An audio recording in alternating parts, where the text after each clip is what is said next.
Hi and welcome back to Rideshare Buddy UK. My name's Kevin and today is a video on the latest news of EV charging for all you rideshare drivers with an EV. Not too much news this month regarding prices. Prices are fairly stable. This is the difference between petrol and diesel and EV. EVs tend to have a much more stable pricing, maybe change once or twice a year, whereas petrol and diesel up and down all the time. So pretty stable. Not much of a problem. Today I'm filming this at the Q Park at Heathrow Airport at the BP filling station. The best thing about the BP here, the BP Pulse, is that they've just upgraded all of the pumps. There used to be 50 kilowatt chargers and now 150 kilowatt chargers. So let's have a quick look at the site. Right, the BP Pulse has 6 cabinets, each capable of charging 2 cars, each at 150 kilowatts. So pretty decent speed. You come into the queue parking and entrance and immediately right, and the chargers are there. There's no fee for charging, so no fee for the car parking. So if you've got your BP Pulse membership and Uber membership connected up, 49p a kilowatt hour, so 49p a kilowatt, so slightly more expensive than where I used to charge up at, which was a Tesla down at the hotel down the road. The difference is you have to pay £5 car parking at the Tesla, that's at 43p kilowatt hour, and this is 49, so anything you save at the Tesla, you're going to lose in car parking. So pretty much effectively the same price down here at Heathrow Airport. So really the only news on the EV charging front for Uber drivers at least is BP Pulse are changing the way that you pay for your charge. At the moment you get invoiced monthly, which is great. I love that fact. You get your invoice every month, direct debit straight at your account. They are now bringing that to a close and it's going onto a pay-as-you-go basis. So they are sending out emails, they are going to be sending out brand new RFID cards, the app will be updated and you should see how much you paid and you have to pay at the end of the session at 49p. The price shown in the app at the moment is 69 pence, and then you get your discount when they do the monthly invoicing. I have a feeling that there's been a lot of Uber drivers that have been filling up their car month in, month out, suddenly not deciding that they haven't got the money to pay.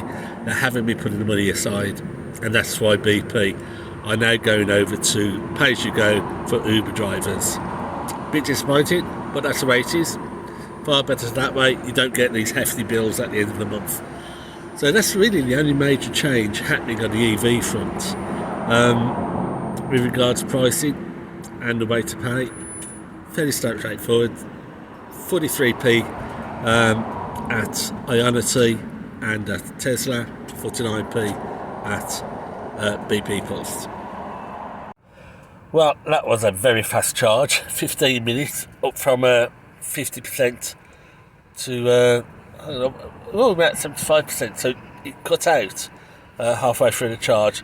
I've got 75%, should be enough to get me back without a problem. I'm picking up at Heathrow Terminal 2 back to the Celtic Manor in Wales, so that should be no problem. Yeah, I had set the cut off to be at 80%. It's cut off at 75%, but I've got 235 miles in the clock, so that's more than enough. Let's go round to the private eye car park, because I've got about half an hour before I need to be at the airport. So yeah, brand new contract for me with the Welsh Government. Couple of trips from Heathrow today and one tomorrow. Travel journalists coming into Wales as guests of Visit Wales, the tourist agency. So hopefully I'll get a few more of these as time goes by. Okay, so other news on EV charging front, particularly with Ionity, is they have just secured €600 million to expand the European network, including the UK. At the moment, they have just over 5,000 charging units spread across Europe. And within 5 years, by the end of 2030, they plan to double that. More than double that, to 13,000 charging units in the next 5 years. So big moves on Ionity. I'm still waiting for them to open up the Abergavenny one, because that's going to be ideal for when I hit out towards Brecon Beacons and beyond for my long distance work. Swansea one is working great, just a little bit too far from the motorway for a lot of my work, but when I do go there, it's pretty good. Mega is getting real busy now, so it's only got 6 units. Most of Ionity has 12 units. They have painted out the markings for 12 units at Mega, so hopefully with this additional funding, they'll be installing more units and expanding that to 12. During the weekday, it's not a problem. The big problems arise on a Friday evening and a Sunday afternoon. When we've got holiday traffic, it can really fill up at that location. But fortunately, there's a couple in Bristol that I can head down to if I'm on the way to Bristol Airport or further beyond. So Ionity, big moves to expand quite rapidly in the next 5 years. They've got the funding in place now for that to happen. Don't know what's happening with Tesla. Are they expanding? Are they not expanding? Are they improving access by opening up more units to open to all? Don't really know. I haven't seen much in the news about that or on the forums.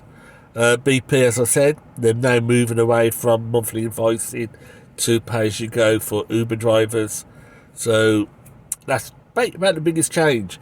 Regarding pricing at other units, they're all pretty much staying the same, 75, 85, up to 90 pence a kilowatt hour. Really not of no interest to us as professional drivers, just way too expensive.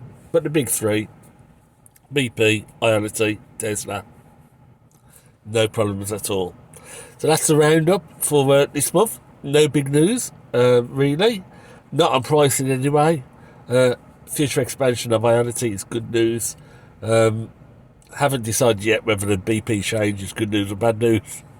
I did like the monthly invoicing, but hey, I'll pay as we go.